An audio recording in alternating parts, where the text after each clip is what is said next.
to Pod of Ages, a League of Legends esports podcast for fans by fans about being a fan. I am Kathy, Textile on Twitter, and I am joined, as always, by my co-host, Linda, who is iCrystallization on Twitter. Linda, how are you? I'm stuck in VPN hell right now because I'm in China, but we're doing well. You are in China. We are doing well. Everything is rolling, thankfully. And my apologies for making you record at like 1 a.m. Welcome to Time Difference Hell. Today, I'm extremely excited to introduce our guest for this episode, Angela, who is It's Wuri on Twitter, YouTube, and Twitch. She is Huhi's partner and, more importantly, Haru's mom. And we couldn't be more thrilled to have her with us. Angela, how is it going? Well, it's pretty early on the weekend, but I'm here and I'm excited. So thank you for inviting me. Yeah, thank you for agreeing. And I know, it's like asking anybody to get up before 12 on the weekend is like asking you to get up at 6. So thank you so much for being willing to do this. No problem. We'll be covering 2 general kind of nebulous topics today. First, how the pro scene has changed from the early days to now. And second, grilling Angela about the weird Venn diagram of micro-celebrity she occupies. But first, Angela, we have to ask you the perennial Pod of Ages introduction question, which is, how and when did you get into League of Legends esports? I actually think about this a lot because, it's been such a long time and I've never really organized my thoughts about it. I first started playing League when I was a sophomore in high school. I think it was right after the beta finished. And that was almost 10 years ago, which is really scary to me. And as for esports, I think I got involved towards the end of my high school, which is near 2012. So yeah, really, really long time ago, and it's crazy to think how much time has passed and watching all these changes. Back then, I was just this stupid little fan, like wanting to play fan games, and now I own a house with a pro player. Really weird. And you have a dog. Yeah, and we have a dog, which is very basically important. A child. So you've been around since the beginning, basically. Yeah, I think before rank even existed, before like World Season 1 even happened, the first tournament I ever watched was WCG 2010. And that's when I became a fan of CLG. Wow. And who was on the CLG roster then? Do you remember? It was Big Fat Gigi, Kobe, Elements, Hotshot, and I'm missing someone, and I'm really sorry to whoever it is I'm missing. That's incredible. And I know that you actually worked on with NRG for a while, too. Yeah, it was a pretty short time. I think it was more like an internship. I simultaneously did social media and content for NRG remotely and an internship at Azubu during my senior year of high school, or college, sorry. And I'm trying to figure out how to phrase this question. Did you do that because you were interested in the esport and thought that you would want to get involved later and make that a career? Or did you just do it because this was an opportunity to do something with a hobby? I really thought that I would eventually have a career in esports, but, working in esports kind of deterred me from that. And I'm sure we will get into that. But so this is great because you have definitely been in the scene longer than Linda and I have. And it's interesting because I feel like with League, I keep thinking that I'm a newcomer, even though this is not like I'm on my 3rd year of being a fan, which is incredible. But I feel like every single time I talk to somebody, they've been here since the early days. They've been here before, any of the League started. So it will be really interesting to get your perspective on especially our first topic, which is how much that league has changed. Like even in the 3 years that I've been watching, it's really different. And Linda, I'm sure you feel the same way about the leagues that you watch. Oh yeah, definitely. It's like, I don't think we're gonna have any more Dyrus almost setting the TSM house on fire stories nowadays. Which really? Is kind you of, really think that? Oh, okay. Well, maybe it's happening behind the scenes. Okay, maybe not live on stream for everyone to see or something like that. So, I guess first things first, let's talk about that I want to know how you guys feel about whether or not the pros are more or less accessible than they used to be. And let me put some context to that question. I was thinking back specifically on TSM and how a lot of their early content was essentially just plopping a camera down in front of any of the pros, and in some cases, one of the pros taking the camera around just to show you their lives. And it wasn't filtered, it wasn't a content team, it was literally just the pros going around. I mean, it was a vlog in the sense that they were vlogging, right? Mm-hmm. But it was sort of just like an in real life stream. And nowadays, I do feel like we have more behind the scenes content, and the teams really want you to connect with the players through that. But at the same time, I do feel like there is an element where that feels produced and maybe less, like, quote unquote, real than it used to be.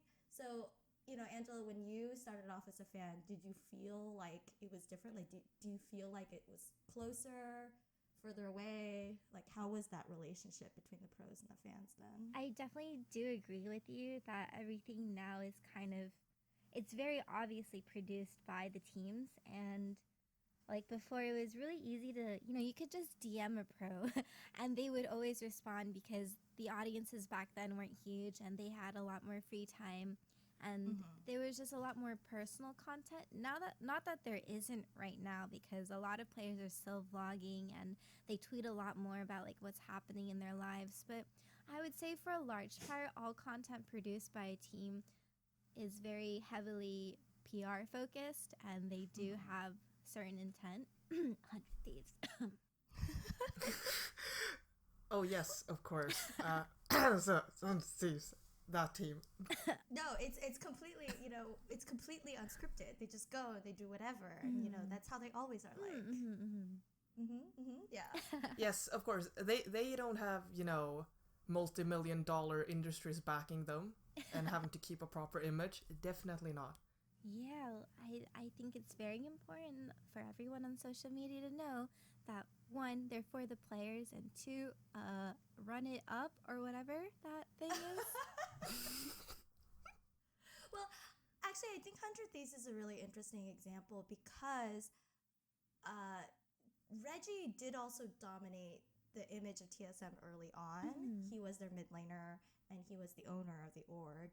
And I think there's a similar thing going on with Nadeshot and 100 Thieves, but it's weird to me because he's not actually a League of Legends player, but a lot of the League of Legends content nevertheless has Nadeshot in it, and I get why. I get it because Nadeshot gets huge engagement and huge numbers, right? But it does, because of that, it feels really different, even though I see the same through lines from Nadeshot and Reggie as it used to be, like kind of like the old school TSM. So I don't know, it's just interesting and different to me. I think the biggest like separation between them two is that Reggie is able to remove himself from like wanting, I don't want to say Nadeshot wants the spotlight because he's just doing what's best for his org, right? But Reginald is able to put his team and that brand ahead of his own like image needs, I guess. Like he doesn't need that, so that's why it's a lot more different, and he can just run the team from the background and make it successful. Like every time I think of Nadeshot, I just think of buy our clothes. 100 Thieves. Please buy our clothes. Like every tweet is just, we took this game and buy our clothes. It's like, okay. But I mean, their clothes do sell out, I guess, so maybe it's working. Who knows? I'm actually really curious about the number of inventory they have.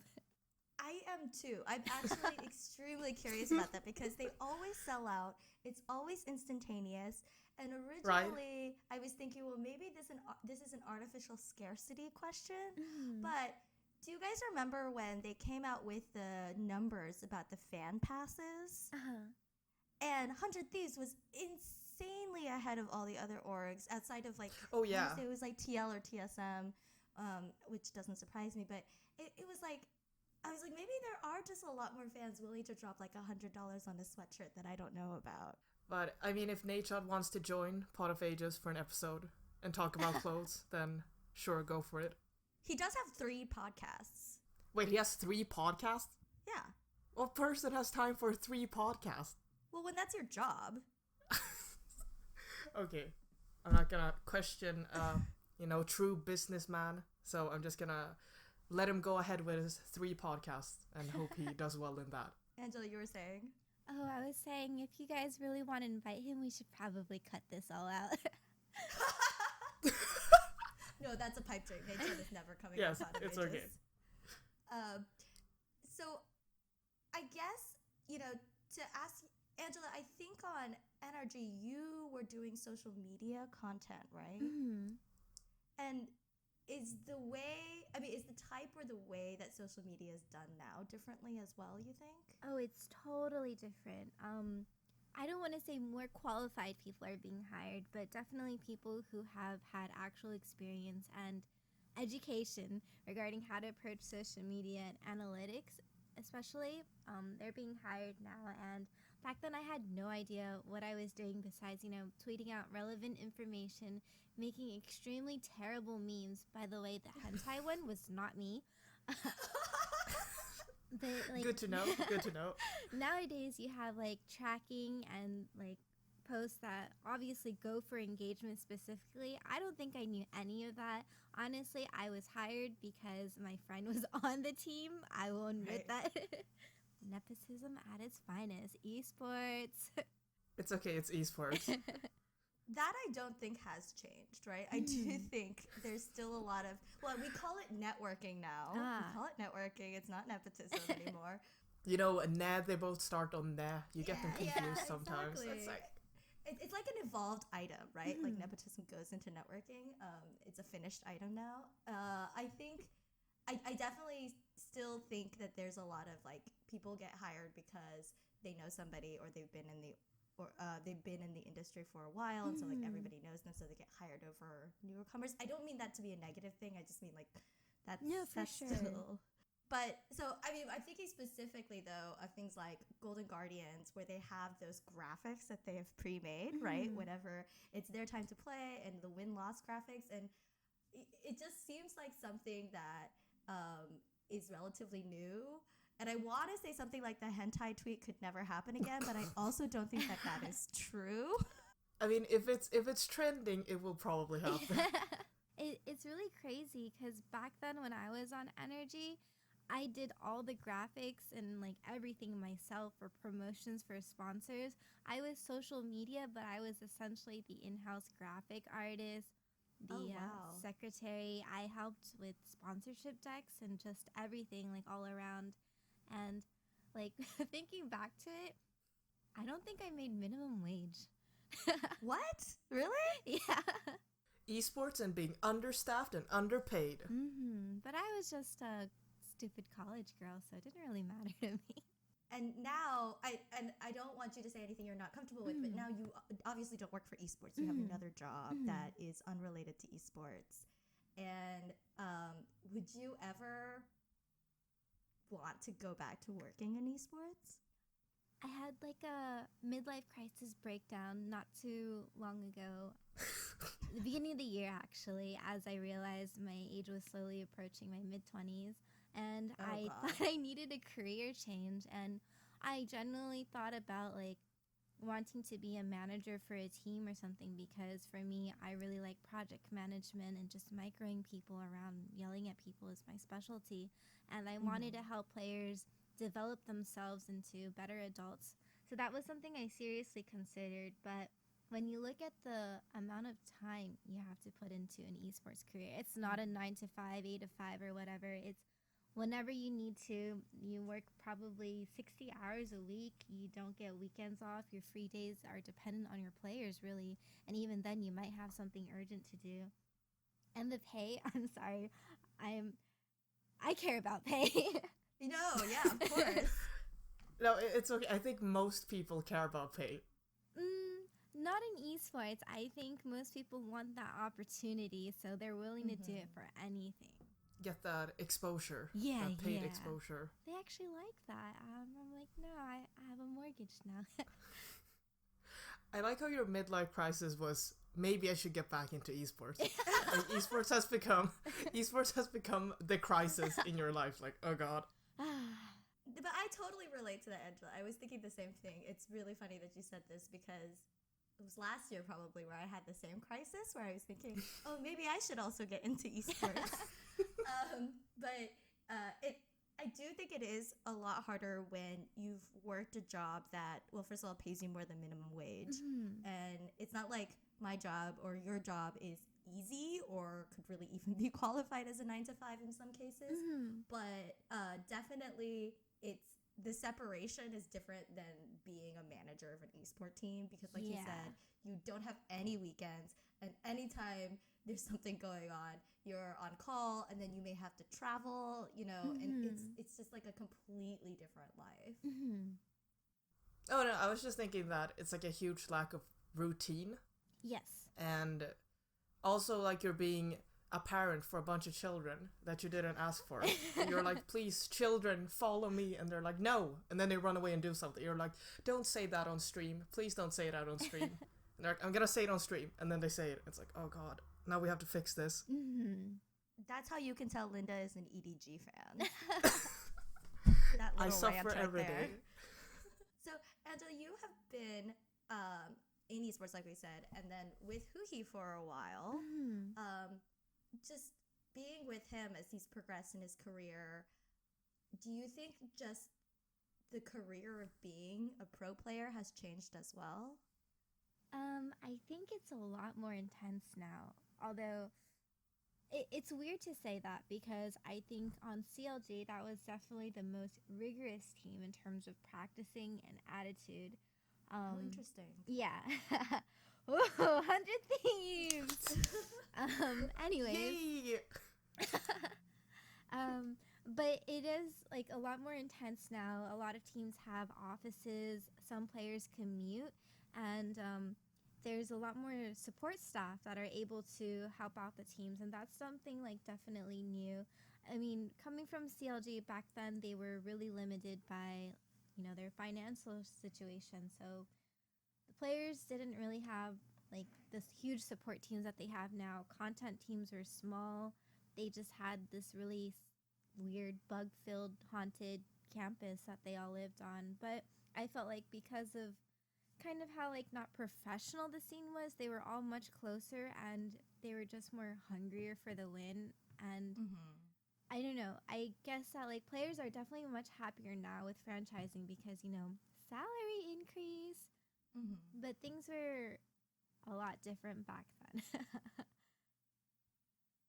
Yeah, and I think that's kind of where we got this idea or the concept of a team as like 5 friends and maybe a coach kind of going through the league and playing together as a team and having fun with your friends. And I think part of that still lingers. Like I think every team wants to capture that feeling, but it's obviously different. I wish there was a way to like acknowledge that difference without trying to say that teammates don't like each other. But sometimes I do think there's this like artificial narrative that everybody wants to put in where everybody's friendly and everybody's having fun. And the reality is, I think now more than ever, you get teams that are being put together that may not be because they're friends or they may not even live together anymore. Like they are true coworkers, and that's like a K-pop term that I'm trying, like that particular concept of like just being coworkers.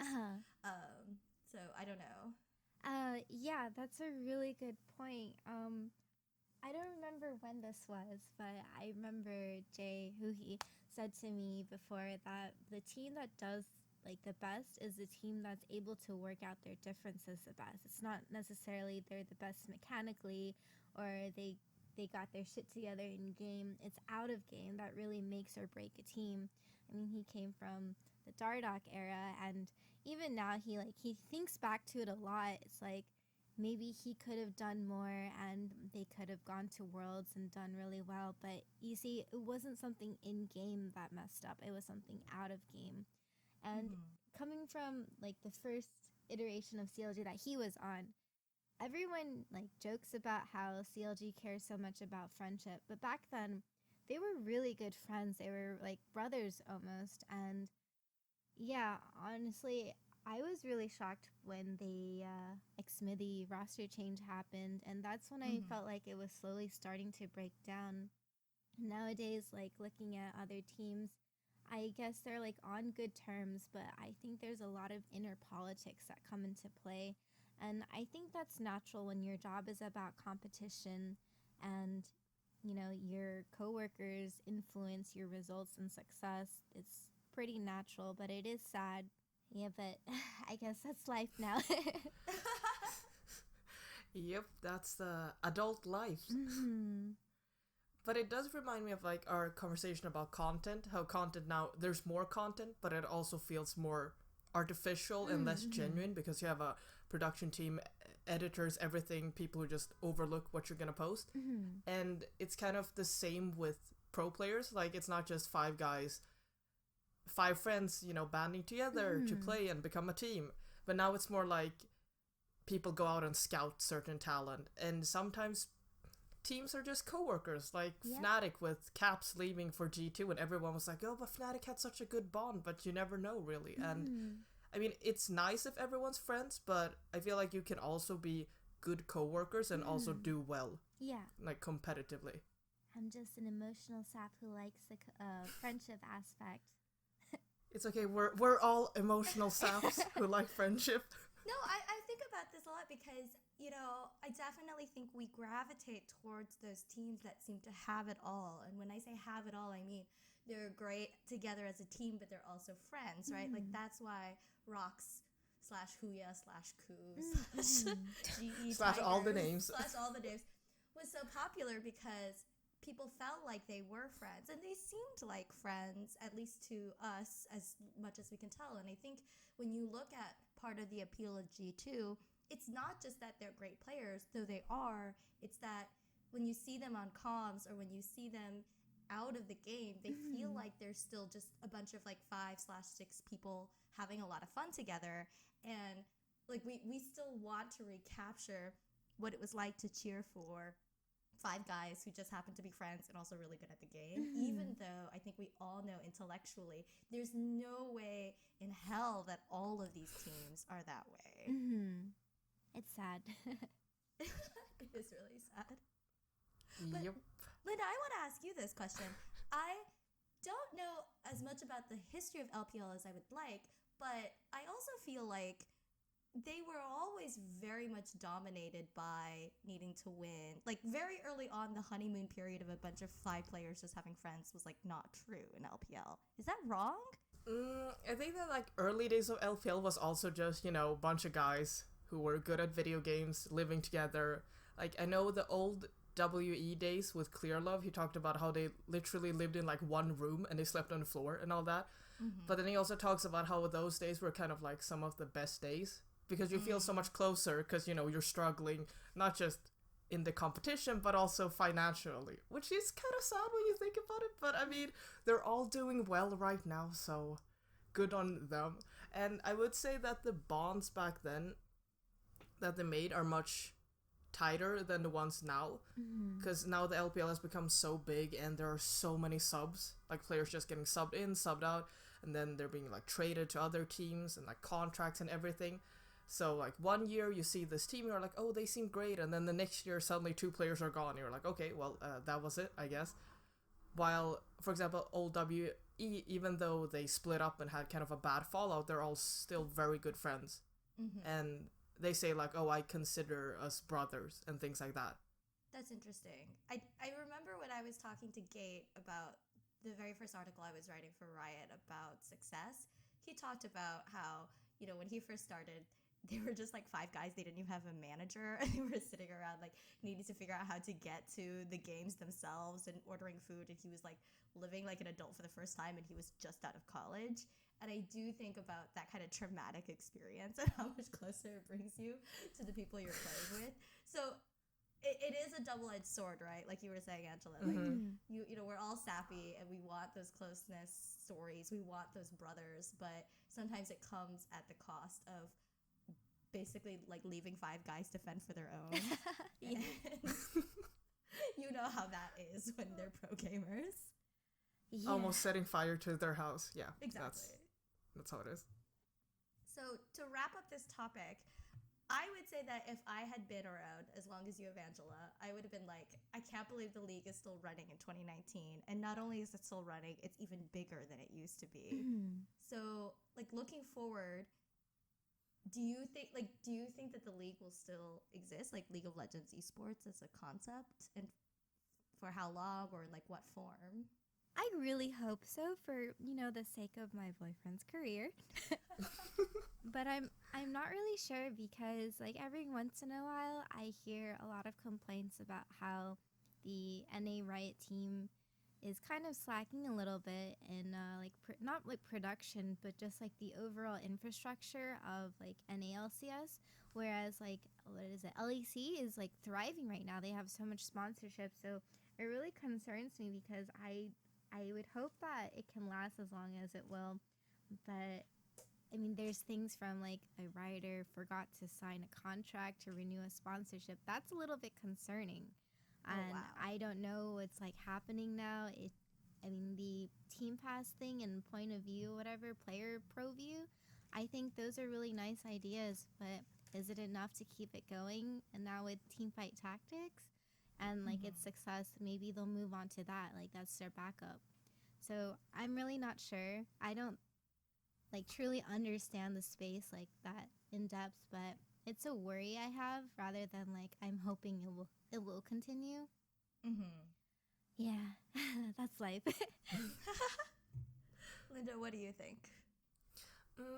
Yeah, I kind of feel the same way that some regions are gonna, like, LPL is obviously gonna be big because it's China. China is big, so by like just because China is big, LPL is probably also gonna be big.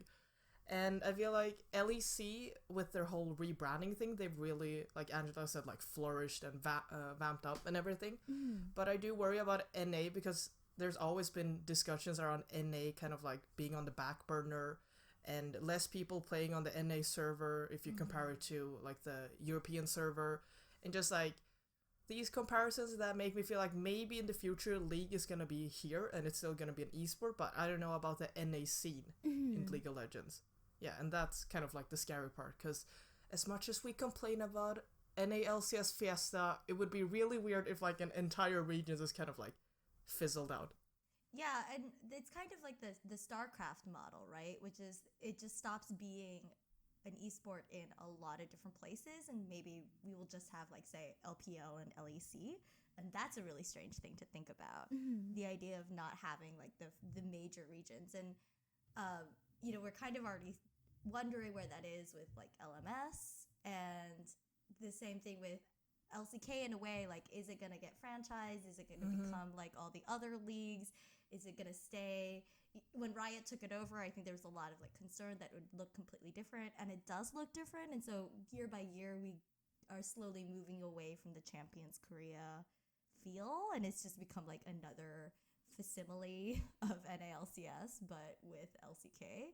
So yeah, I think I agree with both of you that I think League of Legends esports will still continue on, but I don't know for how long it will be the kind of like premier esport it is right now.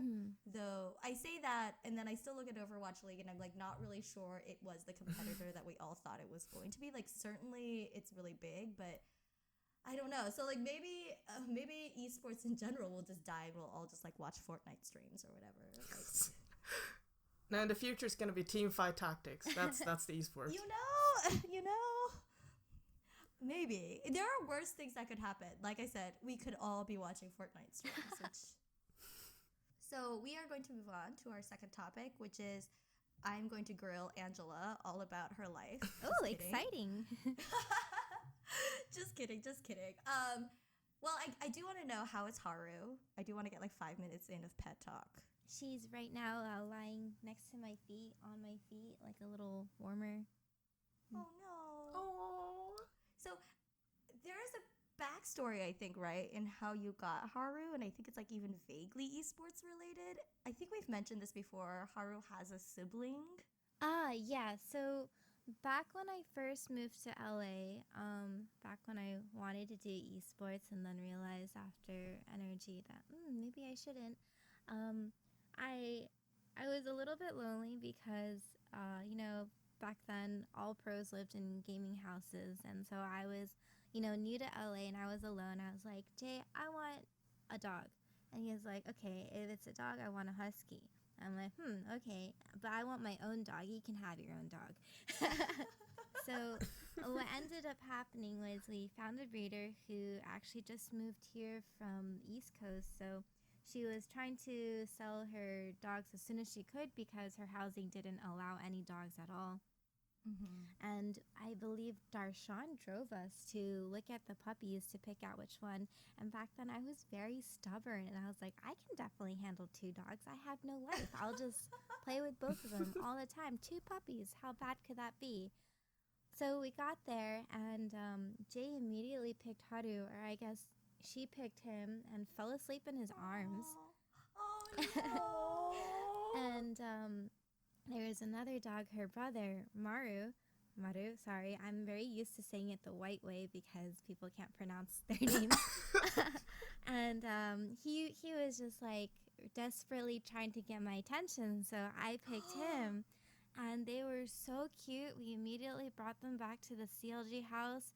I believe they Facebook live streamed it, and it was like 6 people in a really small bathroom trying to give them a bath. It was me, Jay, Darshan, Devin Nash, the CEO, Oh my god! Matt Com, I think Julia, the social media, was there recording, and Chris, the community person. It was just a really cute moment, and that weekend, it was their off day because I think they just came back from MSI, and like we played with the puppies. It was really nice, and then yeah, I discovered the reality of having 2 puppies is not what I imagined it would be. So my roommate at the time was also ex-Smithy's girlfriend, and we thought the best idea would be for me to give her the one I picked, Maru, and that way they could grow up together, be in the same house, and I wouldn't have the burden of bearing 2 evil Children. Yes. That's like the sweetest esports story I've ever heard. I know, that's so cute. And it kind of segueing into this, I guess a funny thing is I have followed Haru almost as much as like any other pro gamer. Like I watch your videos where you take Haru to get a bath, and I remember there's one where you took her over to the LA Valley. No, it was the LA Gladiators house. Yes. And I don't remember the context. All I know is at one point there's like dogs walking into pools and stuff, and I was just like, I can't imagine the chaos. But it's weird because in some ways I feel like Haru is our dog, as because like she's been with the NALCS kind of as a side pet, even though she's not an official mascot in any way. And I don't know, like, is it weird that like people know Haru and like people know you because you have been in esports even though you're not a pro? I actually really welcome the idea of people knowing Haru. I think more fans will recognize her over me sometimes. I believe one time Jay and I went out to dinner, and it wasn't like a really esports dominated area, and someone recognized Haru before they recognized me or him. Really? And that was just really funny to me, and they wanted a picture with her, and I'm like, okay. And then they're like, oh, I guess like a picture with all 3 of you too. I'm like, okay. But yeah, I love it. Like, that's why I share Haru pictures all the time. Like, she's just so precious and so cute. I don't know why she's so well behaved. We didn't really do much. She's just really intuitive, and I want to share that with everyone because I'm so proud of her. I don't know. I think I'm some obsessed weird dog mom now. I think that's very normal for dog moms. Yeah, really. I think that as soon as you get a pet, you'll become like a parent. You'll feel the parental instinct for this little child. God, I love her. And I wish like on other teams that they could have utilized her a little bit more, but I don't know. I guess she's too fat. This is why I don't get it. I was like, Haru is like such a great dog, and if I was a team brand person, I would like sell the hell out of Haru. But maybe I just love pets, so like maybe. But I mean, Linda, we've talked about this all the time, like the team pet and how rare it is in NALCS. Like, we really only had Haru. Like, she was the only example of a famous pet in LCS. Well, I mean, if Nadeshot would stop being obsessed with clothes, maybe he would see other ventures. But what do I know? I'm not the business person I think they in have... this industry. I believe they have Chapania. I think that's the dog they would push out more. Oh, you never seen Chapania? It's Oops. It's I don't know why I thought of Shifter. I was like, okay, I know his gameplay is a bit wonky. It's Wait, really? It is Shifter's dog. Okay, Let me see okay. if I can find his Twitter. But Linda, are you saying that you want like 100 Thieves branded dog collars? Is that where we're going with this? Okay. Go all out. If you have so much money to spend on all your clothes and they sell out like hotcakes, then do some dog themed stuff. People love dogs. And animals. Chapania is a cute dog. I agree. I agree. This is a cute dog. I agree that there should be some more integration of this dog into 100 Thieves content. I want like puppy bowl,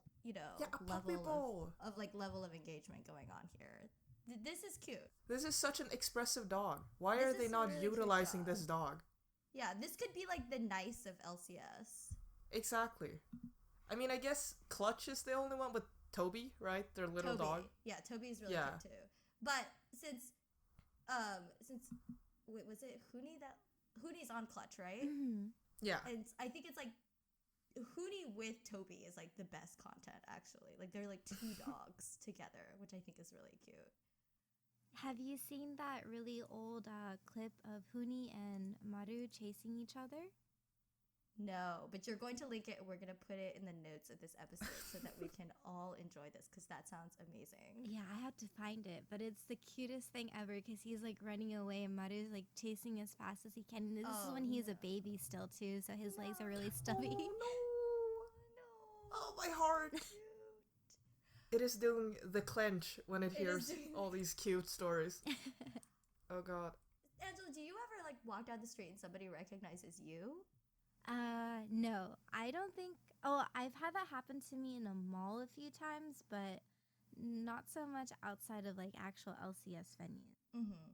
I'm just thinking about this because, in preparation for this episode, I went back and I watched that CLG Rhodes episode with Huhi, and he was talking about fan criticism and just the effect that had, and you are in the episode, and I think there are very few examples I can think of esport girlfriends as opposed to families being in that content. And the CLG Rhodes episode is probably the one that I can think of immediately because you actually talk about being with him and the effect that the criticisms had on your relationship, and it was like a very honest and frank discussion. So I don't have a question at the end of it. It's just like a really interesting thing to me that you were willing to go on and talk about that. And I also just can't think of any other really prominent examples. I mean, both of you feel free to correct me if I'm wrong. Yeah, I don't really think teams usually put in girlfriends because it could potentially turn out really bad if they split from each other, and then it's really awkward to look back and people are like, oh, who's this random person? But I think if you look at the comments for that video, there's a lot of nasty ones. Really? Yeah, it's actually really funny. Well, I am very sensitive to everything, which is why I am a bit of a white knight for Jay. And whenever I see comments, like even like really jokish ones about him or his plays, I tend to either like mute the person or unfollow them, just because like I don't know, a lot of people think I'm really crazy for that, but I just don't want to see those kind of things about someone I really care about, and I don't get why it's so wrong for me to want to defend him or like not appreciate those kind of people in my life, Right. But I think that's very natural too. There's a surprising amount of people who have voiced their thoughts about it, and they don't have empathy, I think. Exactly. They're like that picture where it says, I don't know how to tell you that you should care about other people. But it's so weird that, they expect you to just take it. Like they, maybe on Twitter, just like directly at you and say like, haha, who sucks, and you're like, okay, like, why should I? And then maybe you mute them or you unfollow them or whatever, and then they get all upset like, oh my god, why can't you take a joke? But it's like, first of all, I don't know you. Yes, correct. And then second of all, it's really weird. Like, why should you have to just sit there and take it? And I think people get offended by that, like, and they want to justify why it's okay for them to say those kind of things, which I think is a really weird argument to even start if you were a normal person. Well, we are gamers, so, normal and gamers don't really know about that. No, I do think about that too, because, I always wonder, one, about the people who directly at the players and are like, you suck. Like, I think that is already really strange, and it's an extra layer strange when you then involve either a family member or a significant other in the conversation, and you're like, haha, this person you really care about sucks. Like, what's the end game? And I know there isn't one besides just like venting, but it's like I always found that to be really strange, and I don't know, like, I'm sure you must find it really strange too to be at the other end of those comments. Yeah, for sure. It's like, what do you expect from me? What do you want me to do? Do you want me to argue back against you? You want me to agree publicly that, like, I think my boyfriend is shit or something? Like, I don't understand. And I think it's really sad, especially when they target family members. I mean, not to say that I have thick skin, but I'm more aware of this kind of behavior, right? And for moms especially, it really hurts my heart when they see these kind of like comments, because I know how they feel, and it's not the norm for them, right? I think like when 100 Thieves wasn't doing too well last split, there was a lot of criticism around Afromu, and there was a fan who would actually at his mom and just go at it, and she ended up having to private her Twitter. No. Yeah, it's pretty bad. It is. I mean, like, what do you expect his mom to do? Like, yell at him? Zach, go play more League of Legends? Like, it's just like a really... Yeah, it's just, maybe gamers don't deserve rights, No, this is a bullet point on our outline, which is, do gamer men deserve rights? Question mark. And the answer is, they don't. Probably not. Well, Angela, do you get weird comments on your, like, regular content? Because you stream, I know you've even done some cooking streams recently, and you do vlogs, and they're not always esports related, although sometimes Cookie shows up in the background because, again, you live with him and he is your boyfriend. So do you, I guess, one, ever get weird comments, and two, ever feel like, is it worth it to you to do that content? About weird comments, no, but I think the reason why I don't get so much is because I go out of my way to flame him first, so they can't one-up me, and I think I'm much better at flaming him than most people are, so, I mean, if they really want to play that game, I can really go at it, but, and, as for it being worth, I really enjoy it, and for me, I think there's not that much content in the esports scene of, players' regular lives, which is why I really wanted to showcase that in my vlogs, behind the scenes of LCS. I want to show, like, these players are more than just, like, these people behind a screen playing for your entertainment. They're real people with hobbies, and they're really funny sometimes, or they're really dorky, but in a cute way. I wish that people could see that side of them, and with that, maybe they could learn to have more empathy for, the situations that they undergo, and because of that, the world can slowly be a better place. But that's a really big goal for a small vlog. It's, one video at a time, one small step for the vlog, a giant leap for mankind, or it was something like that. If you guys haven't, to the audience, if you have not watched Angela's vlogs, I always recommend the karaoke ones, because I think they are hilarious. And I think there's one where you are like wailing some Disney song with Cookie. And there's a couple when, he was still on CLG and it was Biofrost, and like Biofrost is like really shy and like has a shockingly deep voice, and it just, they're just really great. And like, you were saying, you know, it really does show them in a non-esport context, and that's really rare. And you know, I love karaoke vlogs as it is, and we so rarely get them if it's not through you. And so I absolutely recommend it.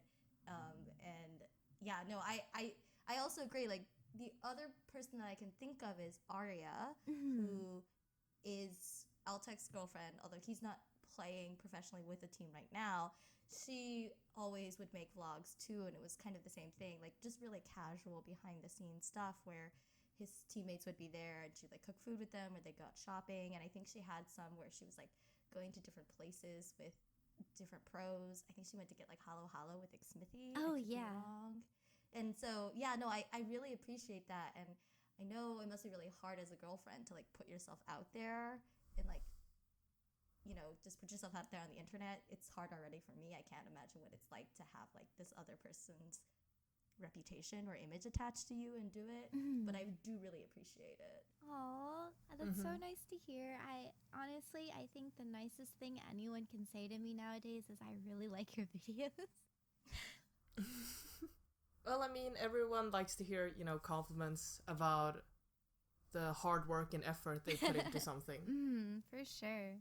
But it is content that the scene really needs, and I feel like especially LCS, since, you know, as you said, there have been a lot of comments and criticism about how NALCS has kind of been slacking, while LEC have been producing, like, rolling out a bunch of content of their players and just, like, the scene as a whole. So to have you be here and, like, look at these dumb gamers singing karaoke songs, it's, like, it's a good thing. I kind of wish orgs would push for that kind of content. I've definitely suggested a lot of group activities and even volunteered to help, like, film and everything. But I guess it's not professional enough, or they don't think it's a priority, which makes me really sad because I think those really highlight the good aspects of your players a lot more than, you know,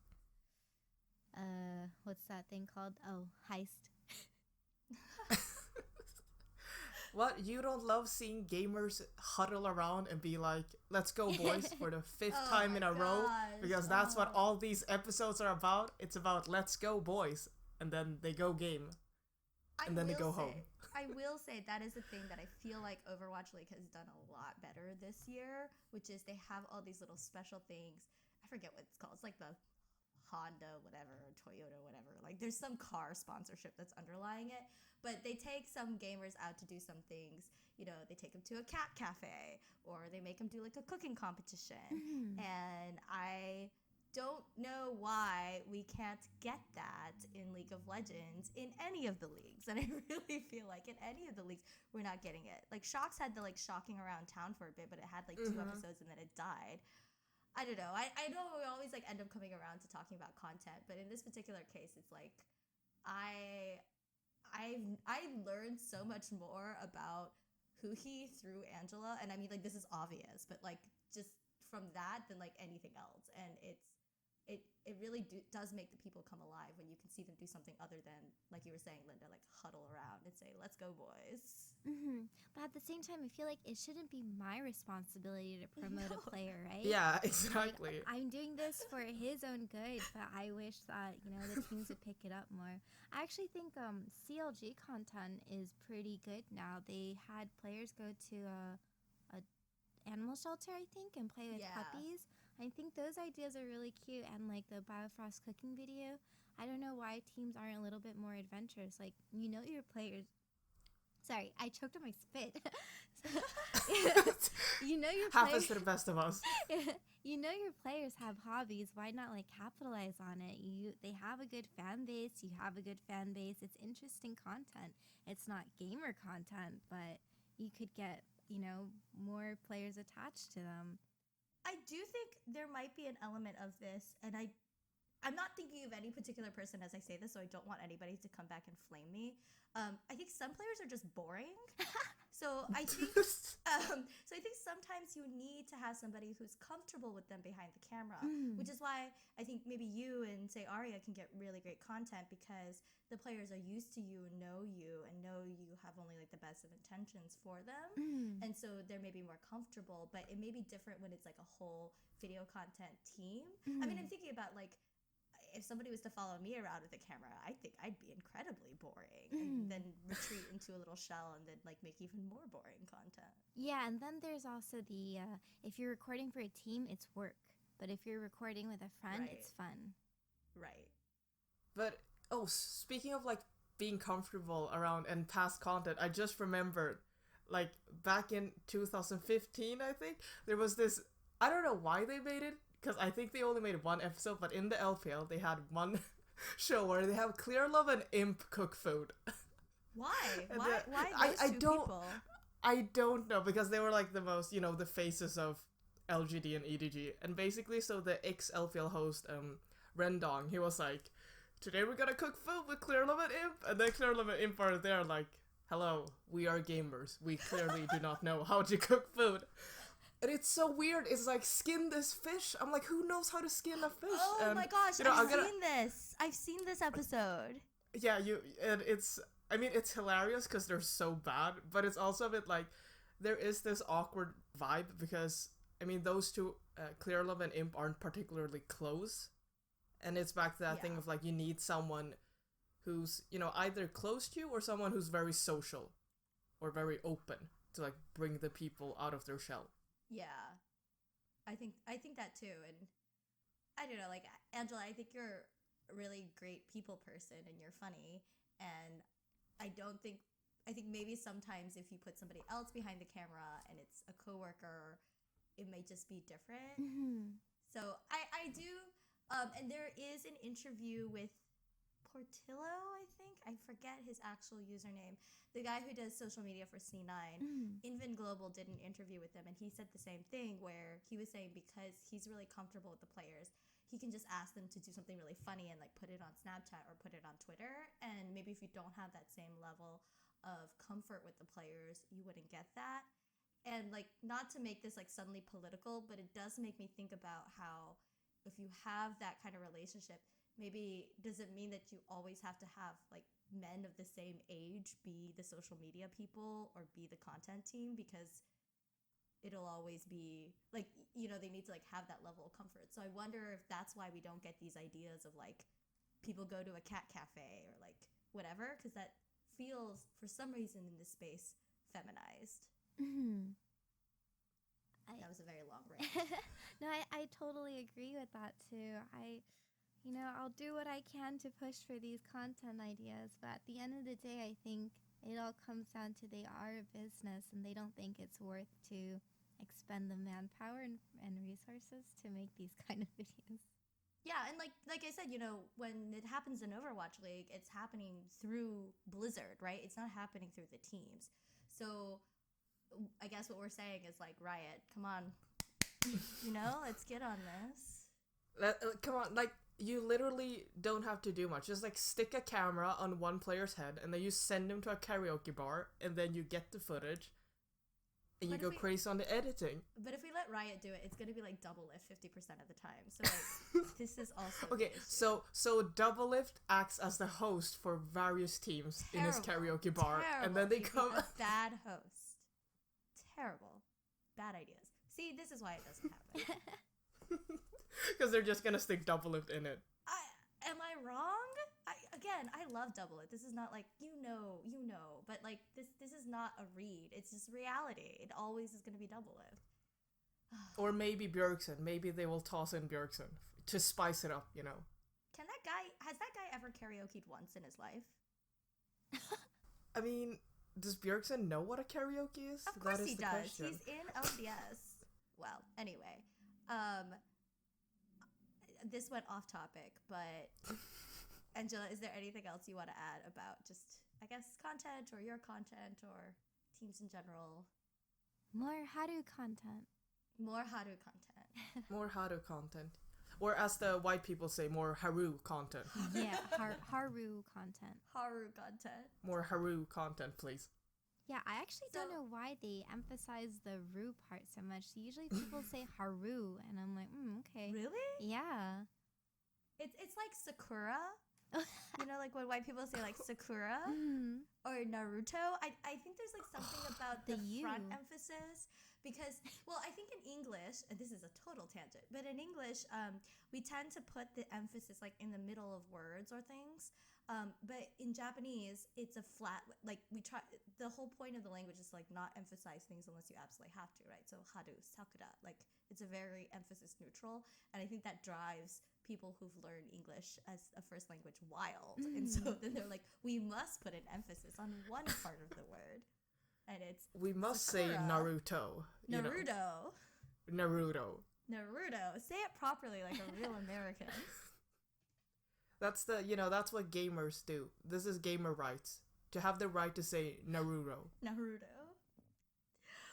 On that note, we are now at the part of the episode where we do recommendations. Angela, I don't know if you have one. We did kind of ambush you. So if you have a recommendation that you want to drop, it's some sort of esport content that you thought was cute, interesting, or like just not worth having a whole conversation about. I can't really think of anything off the top of my head because the only time I memorize anything or like store it away for later is if I want to make a very negative comment about it, and I don't think that's appropriate for right now. Well, I will then plug Angela's content, especially if you can find the video where she takes Haru over to visit the LA Gladiators. That will be my plug for you. Thank you. Linda, do you want to plug something? Oh yeah, I have LCS just did a video of some of the players on Happy Father's Day, and then they were like giving out messages to their fathers, which was very sweet because gamers being emotional, that's what we like in this household. And I mean, some of the players, you could see that they were getting a bit choked up while they were thanking their dads. But then you have Pobelter who's just like, please go get a health check. Oh, please go to the doctor. Funny. That was so funny. And it was so relatable because that's me with my dad. Every time I'm like, Dad, can you please, just go get a checkup. Just go check on your health. And he's like, I can't. I'm busy. I gotta work. And I'm like, you can literally just, he's like, no. And it's been going on for so long. So when Pobelter said that, I felt like I got like whiplash and just remembered my dad. And I was like, I gotta see if he's had his checkup. And, he did not have his checkup. So maybe I have to shame him on LCS or something for it to work. It is a really great video. It runs the gamut from just kind of generic Happy Father's Day stuff to like, see, I told you, Dad, I could make it, because there's a lot of like, you told me to stop playing games and now I play games for a living, to I think Someday had this one that was like, I hope to make you proud. Like there's a lot of like, I hope to make you proud. And then Pobelter's like, go get a checkup. It's the whole shebang. It's really cute. And it does remind me that in Overwatch League, Micah Barton did one where she sat with her dad, and then she made him play Overwatch at the end. It was really cute. There's some good Happy Father's Day content. Mm-hmm. My plug is Jibe99, who does, I guess he used to be famous for doing these videos that I don't remember, like shorter videos about, I don't know, solo queue or whatever. But he is also really great at making these longer documentaries that are historical League of Legends esports things. He did one on the TPA and their sweep at Worlds. He did another one on like the early days of TSM, I think. But his most recent one, it's an hour long, so do budget in that time, is a documentary on KT Rolster's League of Legends team. It is so good. There are some like minor factual errors, which I know sometimes people on the internet can get like really picky about this. So he like claims that Insec invented the Insec. We all know he didn't. He just popularized it, blah, blah, blah. But it's still really worth watching. And even if you're not a KT Rolster fan, I think it like totally sums up why people are KT Rolster fans, which is like this promise of greatness that never quite materializes, but always hangs there, dangling, tantalizing you, and then fails. And hey, but they won LCK Summer last year. Okay, they won that. And then they probably blew it at Worlds, which is the story of KT Rolster, and I highly recommend that you guys watch it. It's called The Best Team That Never Wins, because he likes to twist that knife. But I love it. I think this guy should I feel like somebody should pay him to make these real documentaries. It's that good. Anyway. Like, when I first saw it, like, the title, The Best Esports Team, who never wins. Yeah. I thought that it was an old video, and I was gonna be like, haha, but they did in fact win the 2018 LSK Summer Champion, and then I saw it was this year, and I was like, okay, yeah. It's KT. It's the story of KT. It's the story of suffering, and we all suffer. So with that, Angela, thank you so much for coming and taking time out of your day to do this. It was great having you. Thank you for inviting me. And for waking up, like, at such an early time. Thank you for that. It wouldn't be too bad if I didn't stay up all night playing gacha games. Oh, what gacha game are you playing? Epic 7. Oh, I don't know that one. It's a Korean one, I think. I made the mistake of downloading Bandori like 24 hours ago. Oh. And that was a mistake. Nobody do it. Like 24 hours later, I have played like 8 hours of it. Oh, that's what happened with me. So when are you gonna go pro in the Bandori scene? I don't know. I don't think I'm ever gonna be pro at anything. I just like that. Like I have like no hand-eye coordination. But I am, you know what? I swear to God, I am going to get properly ranked on Teamfight Tactics, and then all of you will not be ready for how good I will be at Teamfight Tactics. And then once League of Legends kind of blows up and Teamfight Tactics takes over, we are all gonna be in the audience cheering for Kathy. Exactly. Linda, thank you for coming on. I know it is like an ungodly hour in China right now. It's okay. Esports never sleeps. Esports never sleeps. That's true. So again, Angela can be found at It's Woory on Twitter and YouTube and Twitch. Linda is on iCrystallization on Twitter. I am Textile on Twitter. For both of those people, thank you for listening to us. We'll see you in 2 weeks. And oh, wait, I forgot my normal plug. You can find us on soundcloud.com/Pot of Ages. We are also on YouTube at Pot of Ages. Linda will one day set up our iTunes thing as soon as she's out of VPN hell. And we will see you in 2 weeks. Thanks. Bye. Bye. Bye.